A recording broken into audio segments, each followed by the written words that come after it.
दोस्तों, दुनिया की सबसे पुरानी सभ्यता का हिस्सा हैं। कई सभ्यताएं आई और विकसित हुई और फिर खत्म हो गईं, लेकिन हमारा वजूद सिंधु सभ्यता से अभी तक बना हुआ है।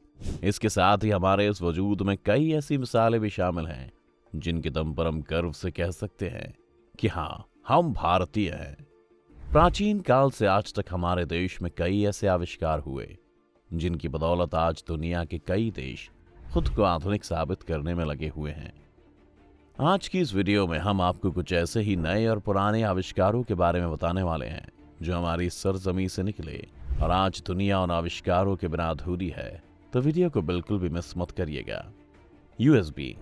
अगर आप कंप्यूटर यूज करते हैं या फिर मोबाइल चार्ज करते हैं तो यूएसबी के बिना आपका काम पूरा नहीं हो सकता। आज की टेक्नोलॉजी बेस्ड इस दुनिया को बिना यूएसबी के इमेजिन करना भी इम्पॉसिबल है, लेकिन इस तकनीक को बनाने वाला कोई देश और नहीं बल्कि हमारे ही देश के कंप्यूटर इंजीनियर अजय भट्ट है।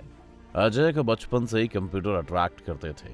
अपने इस अट्रैक्शन को उन्होंने करियर बनाया और पहुंच गए अमेरिका की सिलिकॉन वैली, जहां उन्होंने अपनी कड़ी मेहनत से खुद की काबिलियत साबित की और इंटेल में शामिल हो गए।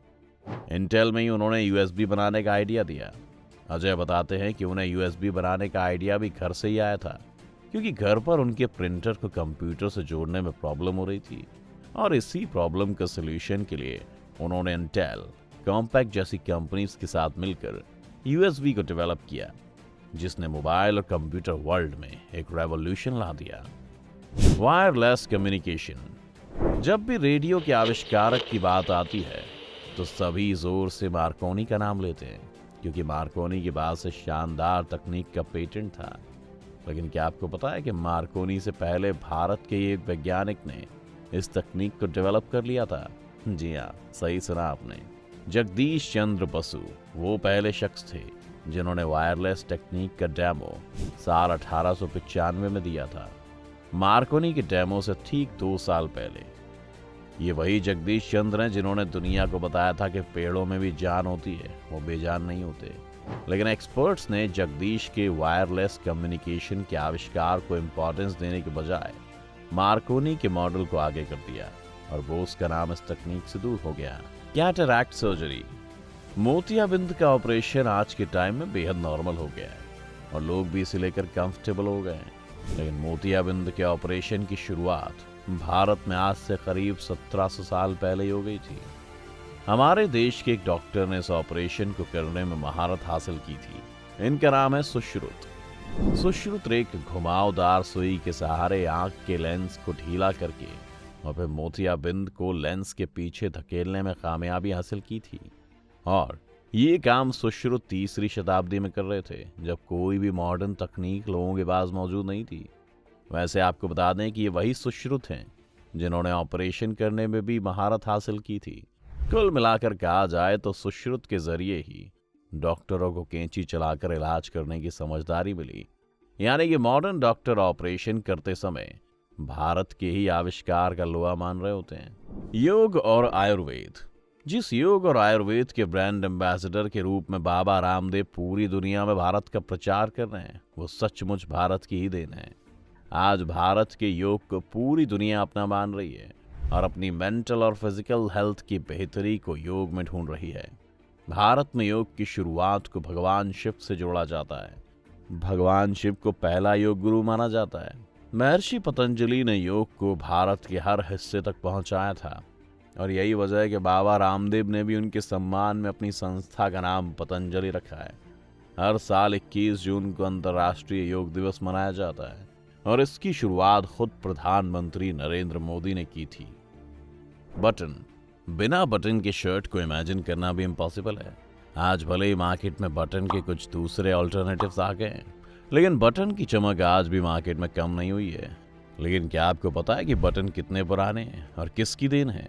दोस्तों, बटन आज से भी 4000 साल पहले सिंधु घाटी सभ्यता के समय से बनने लगे थे। यहाँ पर बटन को सी शेल से बनाया जाता है। सबसे पहले तो इन्हें बनाने का मकसद था हार और सजावटी सामान बनाना, लेकिन धीरे धीरे कपड़ों में भी इसका इस्तेमाल होने लगा। यानी कि जो बटन अभी आपकी शर्ट या कॉलर टी शर्ट में लगा हुआ है वो करीब 4500 साल पुरानी हिंदुस्तानी विरासत है।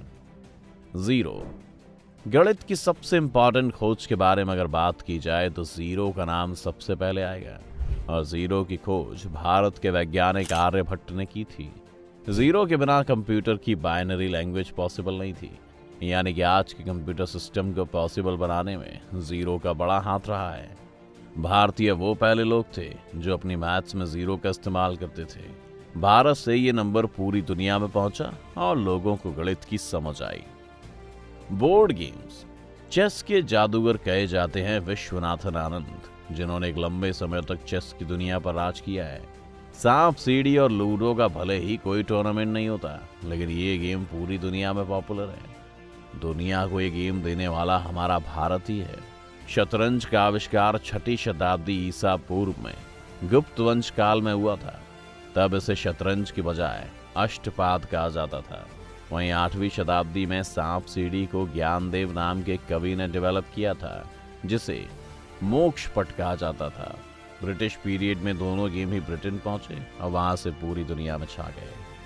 Flush toilet. Indian style toilet आज भले ही वेस्टर्न स्टाइल फ्लश टॉयलेट से रिप्लेस हो रहे हैं, लेकिन क्या आप अंदाजा भी लगा सकते हैं कि फ्लश टॉयलेट का इतिहास भी सिंधु घाटी की सभ्यता से जुड़ा हुआ है।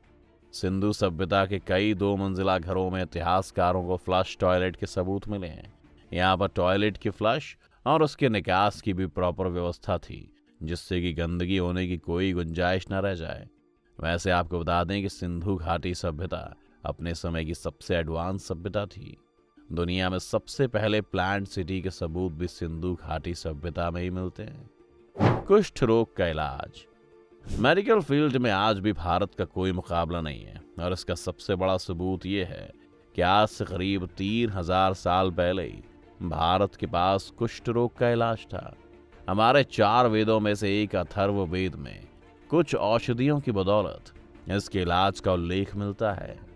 यानी कि जिस समय दुनिया नेचर से कोप करने में स्ट्रगल कर रही थी, उस समय हमारे देश में कई बीमारियों से लड़ने की ताकत आ गई थी। तो दोस्तों, ये थे वो आविष्कार जो भारत ने दुनिया को दिए और जिनके दम पर आप अपने भारतीय होने पर गर्व कर सकते हैं। अगर आपको भी ऐसे ही किसी आविष्कार के बारे में पता है जो इस लिस्ट में नहीं है, तो हमें कमेंट करके बताएं। वीडियो को लाइक और शेयर जरूर करें ताकि लोगों को अपने इतिहास के बारे में पता चल सके, और ऐसी इंटरेस्टिंग वीडियोस के लिए चैनल को सब्सक्राइब कर लें।